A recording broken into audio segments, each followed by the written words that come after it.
Who? Wake up! Who's there?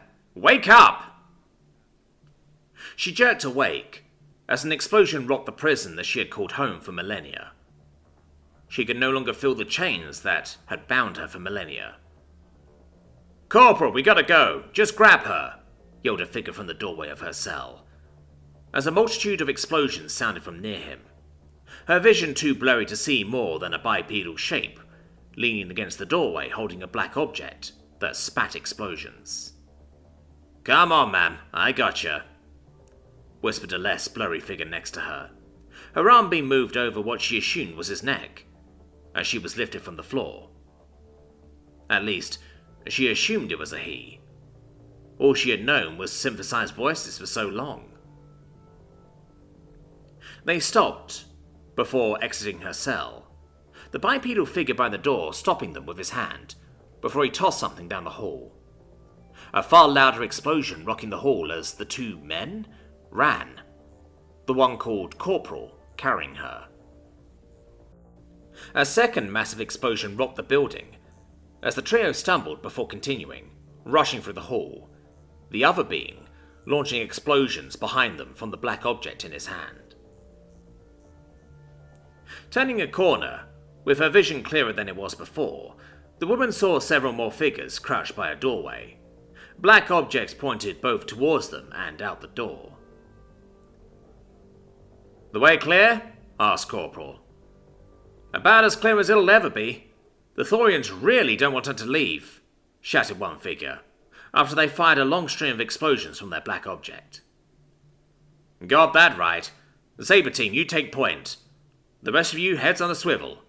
Corporal, you keep the VIP secure. We're moving my signal," yelled someone, who seemed to be the biped's leader.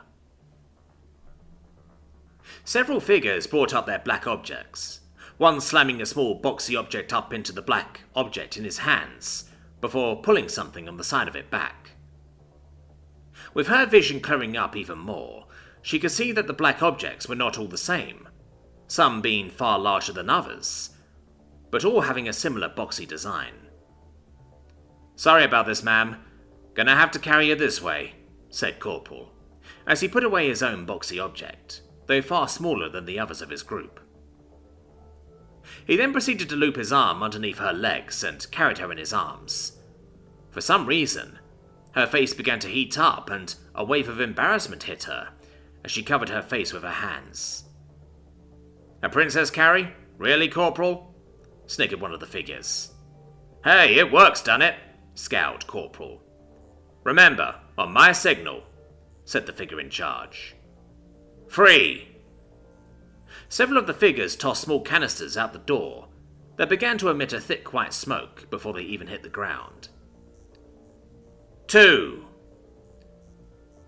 One figure kissed a cross pendant before he stuffed it back under his collar. 1. Several of the figures began to rise from their crouched positions. "Go, go, go!" With that, the members of Saber Team exploded out from the doorway, sighting targets that their HUDs displayed through the smoke, and taking them out before a shot could be fired. After one yelled, "Clear!" the rest of the figures and the woman followed, the whole group moving at a brisk pace through what she could see was a bombed-out complex. "Major, the air's getting thin up ahead. Shouldn't we be putting something on her?" asked one of the figures, as he shoulder-charged a boxy bipedal machine, knocking it to the ground before launching several explosions at it. "It's been thin or non-existent this whole time, Sergeant. This whole facility has been venting what little atmosphere it has for the last hour. She's not had a problem since, and intel suggests that she'll be fine," responded the Major. The woman, still held securely in the Corporal's arms, heard none of this part of the conversation, as they were using the secure communications the team used. "We're almost at the transports. Overlord's saying that resistance is tightening, so we've got a limited window to get off this rock before the fleet blasts it to space dust," called out a specialist in the group, as he called in air support from the orbiting fleet. "Alright boys, double time. Get to those transports. Fleet's about to turn this rock to dust," yelled the Major over the comms. The figures began running even faster, with Saber Team and Echo Team pinning off to reinforce the landing site. As they came upon the site, the group piled into the free transports waiting for them, the security perimeter falling back into their transports as well. The automated underslung turrets chattered away as their 40mm chain guns fired SAP-HE rounds, tearing apart the crowd of Thorians that swarmed out of tunnels, raised weapons rendered useless. Sensing a change, the woman lowered her hands, only to see herself in a much more cramped interior, surrounded by the strange beings. Their heads seemed to bob and turn, as if they were talking to each other. A green light suddenly turned on at the end of the interior, indicating to the figures that the cabin was pressurized, and Corporal sat her down in a rather comfy seat, at least to what she was used to. In reality, most would agree that the seat she was on was only just more comfortable than a seat made of spikes. He reached up to what she now saw was some sort of helmet, his face completely obscured by a reflective surface. It was so reflective, she could make out her features, if only just. Innocent wide eyes, blonde hair still in its soft curls reaching to her waist, and a sunken expression were the main things that she could see before the helmet began to move. What was revealed to her was a shock, to be sure. Staring back at her was a human. So similar, yet so different from the humans that she last saw before she left, near the end of what would later become called the Iron Age. His piercing red eyes, though hard-eyed, still held a spark of softness, hidden deep beneath a layer of hardship, violence and suffering, one that she wished humanity had long been able to lose. "So, what's your name, lass? Command sent an entire battle group just to spring you from that prison." Staring wide-eyed at the face of Peoples that she thought she would never see again, it took her several seconds to find her voice. She began to say, before a cough cut her off. Whipping her towards the sound, the man called Major had taken off his helmet as well, revealing short yet wavy auburn yellow hair and steel grey eyes. "We'll have plenty of time for introductions later. First we get her out of this system and away from the Thorians," said the human. Annoyed, she did the only thing she could at the moment, depleted as she was. She crossed her arms, stuck out her bottom lip and began to pout. The sight was adorable to the surrounding humans, seeing such an innocent woman pout like a child. Letting out a short laugh, he patted her on the head before standing up, ruffling his cobalt blue hair as he did so. As Corporal moved away, Major taking his place, the man bent down and whispered into her ear, low enough for only her to hear. "It's good to have you back, ma'am." The transports landed within the assault carrier of the Third Fleet, the fleet jumping into hyperspace soon after the battleships blasted the rock that they had invaded to dust. Though it was deep within the Galactic Federation space, and thus usually inaccessible to such an assault by the Sol Confederation, proof of a hidden Thorian base, as well as a prisoner being kept there, allowed for the assault. After jumping away from the planetoid that now no longer existed, the fleet eventually reached Earth after several hours of travel. The engineers ordered to redline the engines if they had to, pushing them to beyond their designated maximum output. Though they grumbled, they were assured that they would have ample time to repair and refit everything they want afterwards. By the time they arrived back at Earth, the entirety of the Sol home fleet had assembled, forming up as an honor guard, so that the transport the woman went down on was secured. The assault team that retrieved her sent down alongside her as the escort, their armor cleaned and repaired. As the team and the woman assembled by the exit ramp of their transport, The woman nervously fidgeted with her tattered white dress, and the blanket that she'd been given to wear. The dress still somehow as pristine as the day she left behind humanity. Though the dress was clearly see-through and was highly revealing, the childlike innocence she displayed, when that was pointed out, revealed that she either didn't care, or didn't know what they meant. The blanket, handed to her by Corporal, was warm and large enough to cover her form, though she was clearly unused to it. "You ready, ma'am?"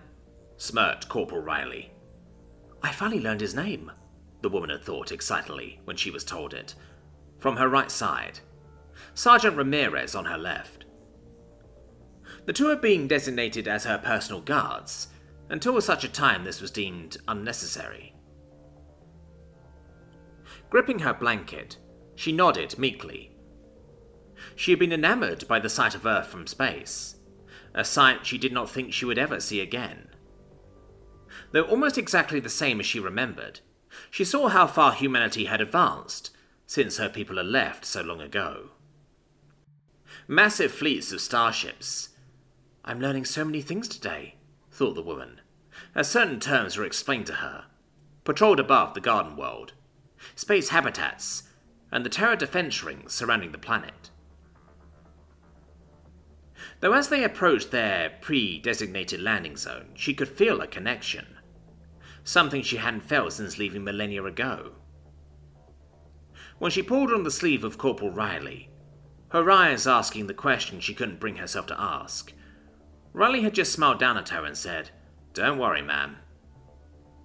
They didn't explain why, but they said where we're going is very important to you, so they wanted that to be the first place you step foot at. Pulling his sleeve even more, sensing he was hiding something from her, Riley just smiled and said, Now, I can't reveal all my secrets." More pouting ensued. As the ramp lowered, sunlight streamed into the interior of the transport.